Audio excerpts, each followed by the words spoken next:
বর্তমানের ভাইরালের দুনিয়ায় যারা আছেন তাদের কি ৯০ দশকের কথা মনে আছে? কেমন ছিল সেই ৯০ দশকের শৈশব? চলুন একটু দেখে আসি। যখন ছিল না ফেসবুক, ছিল না ইউটিউব কিংবা স্মার্টফোন, কেমন ছিল সে সময়?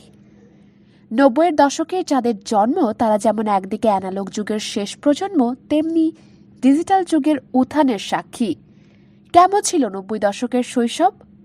১ টাকাকে ৪ ভাগের ১ ভাগ করলে হতো ২৫ পয়সা, যাকে আমরা বলতাম ৪ আনা। এই ৪ আনায় পাওয়া যেত নাবিস্কো লজেন্স। রং বেরঙের কাগজে মোড়ানো এই লজেন্স ছিল সে যুগের শিশুদের আনন্দের উৎস। শুধু লজেন্স না, পাওয়া যেত কালার গাম নামের এক ধরনের চুইংগাম। বেশ কিছুক্ষণ চিবালেই ম্যাজিকের মতো সাদা চিংগাম হয়ে যেত গোলাপি। এছাড়াও ভাঙা প্লাস্টিক বোতল দিয়ে পাওয়া যেত হাওয়াই মিঠাই বা কটকটি। চকলেটের পর ছিল খেলনা। তখন খেলার জন্য আধুনিক বা দামি কোনো খেলনা ছিল না। বৈশাখী মেলায় কিংবা ঈদে ছেলেদের প্রথম পছন্দ ছিল টিনের পিস্তল, আর মেয়েদের মাটির হাঁড়ি পাতিল। আর কারো কারো কাছে যদি ইউইও থাকতো তাহলে তো আর কথাই নেই। প্লাস্টিকের স্ট্রয়ের উপর পতাকা লাগানো এক রকমের হেলিকপ্টার পাওয়া যেত, যাতে ঘষা দিলেই উড়তো হেলিকপ্টার। পাবজি, ফ্রুট নিনজা বা অ্যাংরি বার্ড না, সে সময় আমাদের কাছে ভিডিও গেম মানে ছিল ভিডিও গেমস। বিভিন্ন আকারের রঙের হতো এসব গেমস। তবে পকেটে কিছু টাকা থাকলে আর বাবা মাকে ফাঁকি দিতে পারলে চলে যেতাম ভিডিও গেমসের দোকানে। মোস্তফা, ফাইট 97, মারিও, ১ টাকার কয়েনই বাজিমাত। তখন ছিল না অনলাইন র্যাঙ্কিং। ১ টাকায় মোস্তফার ডাবল ড্রাগন বস মারতে পারলেই এলাকায় হইচই শুরু হয়ে যেত। তখন বাড়ির পাশে ছিল না খেলার জায়গার অভাব, আর বিকেল হলেই শুরু হতো হই হুল্লোড় করে খেলা।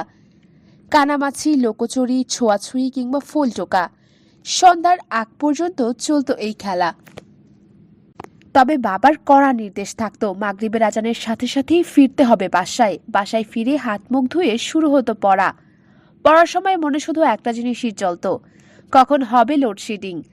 হারিকেনের আলোয় পড়লে চোখ নষ্ট হয়ে যাবে এমন অজুহাত দিয়ে উঠে যাওয়া হতো পড়া থেকে। বিদ্যুৎ আসতে আসতে পড়ার সময়ও শেষ, পড়াও শেষ। ৯০ দশকে দেখা যেত মাত্র একটি চ্যানেল, তা হচ্ছে ভিটিভি, আর তাতেই যেন ছিল রাজ্যের বিনোদন। বাংলায় অনুবাদ করে দেখানো হতো সিংবাদ, রবিনহুড, ম্যাকাইভার। এছাড়াও ছিল মিনার কার্টুন, আর শুক্রবার সারাদিন অপেক্ষায় থাকতাম আলিফ লায়লা দেখার জন্য। সে সময়ে বাংলাদেশের মানুষের সাথে পরিচিত হয় বিখ্যাত বাকের ভাইয়ের। সেই সময়গুলোর কথা মনে হলে এখন শুধুই আসে দীর্ঘশ্বাস। কেউ হয়তো অতীতে ফিরে যেতে চাইবে, কেউ আবার সে সময়ের কথা স্মরণ করে নিজে মনে মনে হেসে উঠবে। তবে ৯০ দশকের জন্ম নেওয়া শিশুরাই হয়তো প্রকৃত অর্থে উপভোগ করেছে নিজেদের শৈশব। প্রিয় দর্শক, ভিডিওটি কেমন লেগেছে কমেন্টে জানাবেন। চ্যানেলে নতুন হয়ে থাকলে সাবস্ক্রাইব করুন। ধন্যবাদ।